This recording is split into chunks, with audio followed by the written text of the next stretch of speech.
We are in the idyllic surroundings of sunny Sardinia, the Mediterranean island hosting one of the roughest, toughest challenges in world motorsport.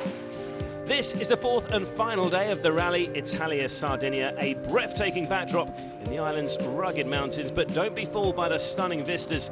These stages can bite, and bite hard.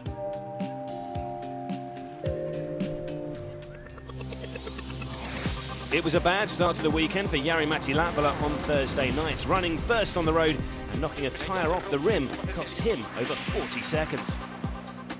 I went a little bit inside, and straight away I think I broke the wheel and got the puncture. As the sun rose over the ancient port of Olbia for day 2, nobody was expecting the carnage that would follow. Incredibly, Sebastian Loeb was the first man to feel the wrath of the Sardinian stages. This mistake broke his steering and he was out. A rare error from the world champion. He would go no further on day 2.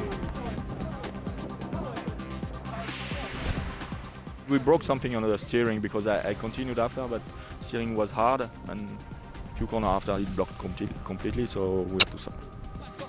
Sardinia was aiming its bullets at the Citroens. Next in the firing line was Thierry Neuville. He retired for the day after this roll.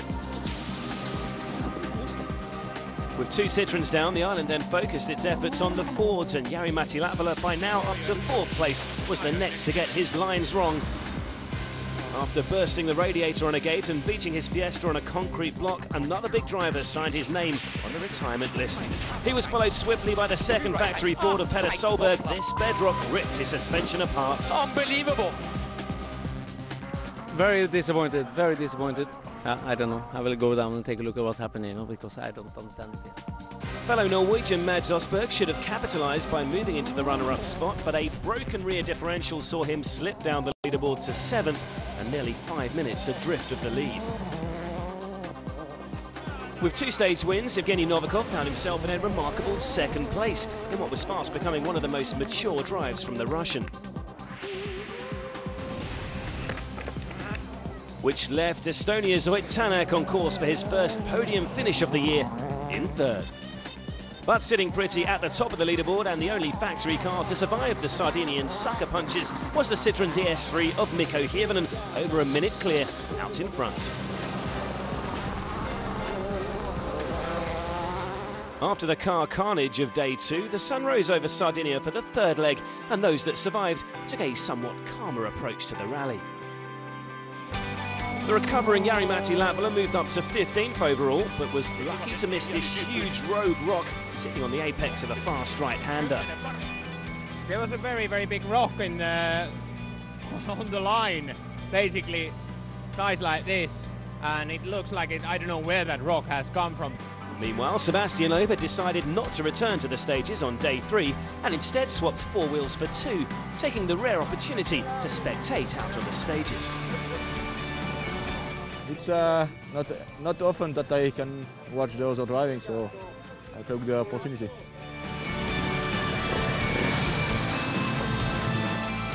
Back out to the stages, the recovering Thierry Neuville was out purely to gain experience of the Sardinian roads, and there was only one corner that caught him out on the 3rd leg, but after his day 1 retirement, he lies down in 21st. Up at the front, the M Sport star Evgeny Novikov hung on to 2nd. He took a stage win early on, but a scare at the same corner that caught out Neuville was enough to calm the Russian down.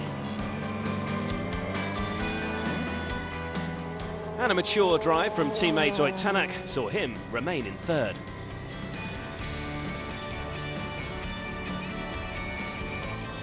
The only real mover of the day was Norway's Mads Osberg. He started day 3 down in 7th place, but had far from given up on his target for 4th. Hopefully we are on target time to catch 4th. 4th? You don't think it's possible, Julian? Come on. Well, it was. After 4 stage wins, the Norwegian went on to pass Chris Atkinson and Sebastian Ogier to close out the day in 4th place. But up at the front with over a minute's lead, Mikko Hirvonen was in cruising mode. With just 2 stages remaining today, the Flying Finn is well on course to take his first ever victory for Citroën. It's looking good. 2 more stages to go, so not too bad. So Mikko Hirvonen holds a comfortable lead of nearly a minute and a half over Evgeny Novikov, with Tanak a further 50 seconds back. Osberg's up to 4th, with Sebastian Ogier an incredible 5th, ahead of the struggling Chris Atkinson. The 4th and final leg here in Sardinia takes in just 2 8-kilometre stages to close out this bruising event. Stage 16 is, of course, the power stage, where extra championship points are up for grabs to the top 3 fastest through.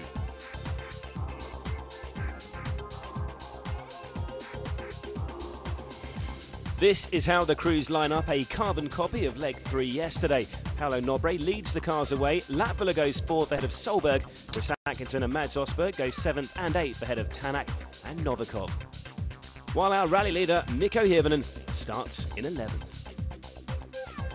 Just 2 passes through the rough technical Gallura test to come then. It might be short, but packs a powerful punch. The fans have flooded into the stages, and this man will get a bigger cheer than most.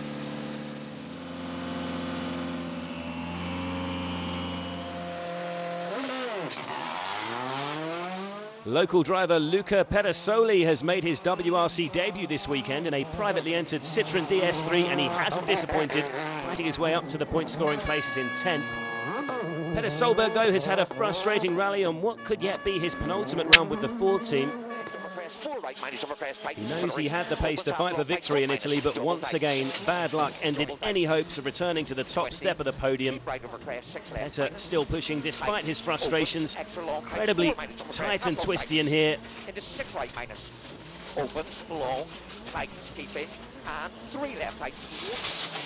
But that is the fastest time through so far. It's been a tough rally so far for former Subaru star Chris Atkinson. The Aussie has been plagued with handling problems all weekend in the Mini and is involved in a rather humbling fight for position with the Super 2000 Skoda of Sebastian Ogier. Chris is giving it everything here to make up the 3.9 second deficit to the Frenchman.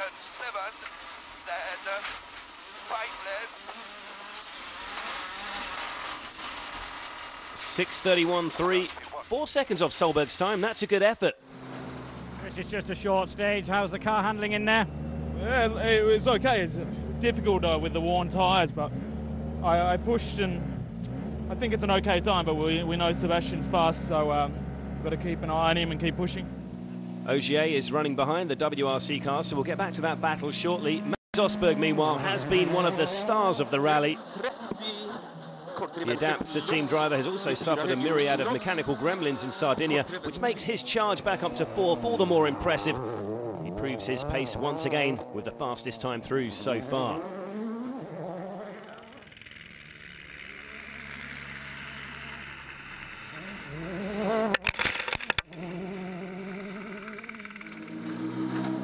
Mads, it's obviously like the preview for the power stage this afternoon, but how did it go first thing this morning? Yeah, it was quite okay. Tricky, very tricky stage, but I started off to push a little bit too much, and just backing off a little bit, I got more traction and it felt better towards the end. So it was a good test. Barring problems for those ahead, though, there is little Osberg can do to break into the podium places. Oyt Tanak is ahead in 3rd, but almost a minute and a half in front. The rough, narrow gravel roads of Gallura will be nerve-wracking for the top 3 drivers, all desperate to secure their best results of the season. Tanak tiptoes his way through the rocks and ruts.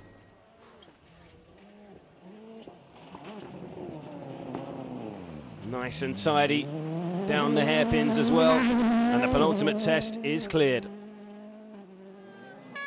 The next man to pass through this rocky roulette is 2nd place Evgeny Novikov. The young Russian claimed a 2nd place finish in Portugal by default following a post-event exclusion for Mikko Hirvonen, but he is on course to claim his first runner-up result on merit. No heroics from Novikov and Ilkka Minor. He's 10 seconds slower than Osberg, and they go 6th fastest. And having been deprived his maiden Citroën win in the Algarve due to that technical infringement, finally, after 10 months and 11 rallies, Mikko Hirvonen has a first victory in a DS3, almost within his grasp. The car has been bulletproof all season, so a failure now would be heartbreaking for the Finn. Spectacular scenery as ever through the Sardinian wilderness. And that is another hurdle cleared. Just 8 kilometres remain between Mikko and win number 15.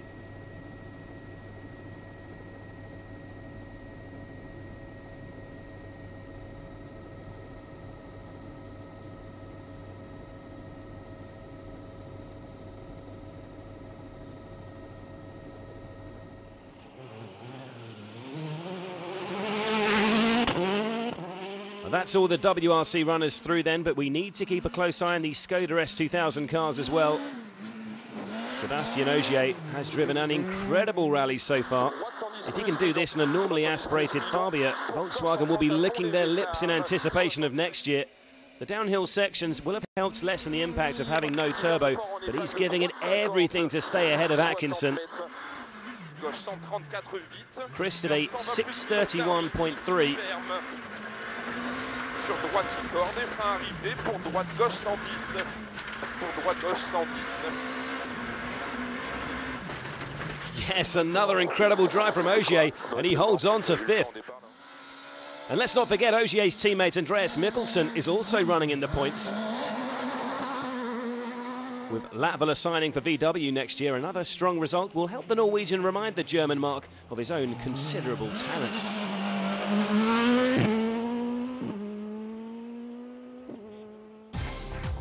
Mikkelsen lies in a comfortable 7th place with 1 stage to run, while that stunning drive from his teammate sees Ogier stretch his advantage over Atkinson to 5.3 seconds. Out front, the status quo continues, with the top 3 still looking safe. After the break, we'll head back out to Galura for the end of rally power stage.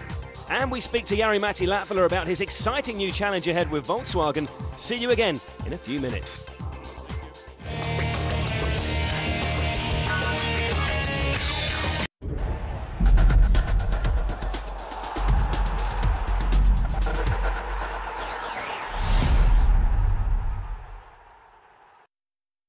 Švyturio ekstra aludarystės šedevras, iškovojęs Lietuvai pasaulio alaus taurės aukso medalį ir pripažintas geriausiu pasaulyje alumi savo klasėje.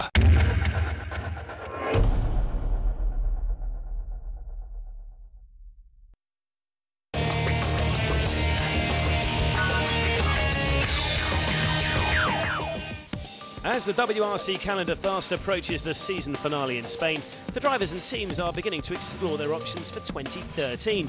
But for one man, the decision has been made. Spain will be Jari-Matti Latvala's last drive for the Ford team, following the announcement that he will make the move to Volkswagen to pilot the much-anticipated Polo R WRC alongside new teammate Sébastien Ogier. Volkswagen is committed for the WRC for a long time. And there is a big motivation to try to win the championship. So, in the circumstances of what is the current championship situation and with the teams, I think they could provide me the longer commitment what we were looking for. So that was the reason. The prospect of moving to the German mark is clearly an opportunity that the Finn is relishing, but much is expected of Jari next year. Cue Jos Capito, Volkswagen's motorsport director. Jari-Matti is a great guy and he's a very fast rally driver, so I'm sure he's one of the 2-3 fastest. So together with Sébastien Ogier and Jari-Matti, I think we will have 2 of the top 3 fastest rally drivers within the team. The car is very reliable and we're now working on the performance. There's still a lot to do, but we've got another 2 months' time to work on the performance. So we are pretty confident that we can get the car at least very reliable at the beginning of the season. And then, as you know, the 13th season is like a developing and test season for us. And we have to improve from the first rally to the last through the season. This is the main target. So with the development of the car ongoing, VW now have one of the strongest driver lineups in the championship, with Jari-Matti partnering current VW driver Ogier. I think Jari is a nice guy, for sure. I know him from a few years now, and I'm sure it will be nice between us, but for sure in the stage it could be a hard fight because everybody knows that he's very fast. I'm sure he can bring a good experience from Ford maybe and make the Polo faster. We know that next year will be a difficult year for us. It will be the first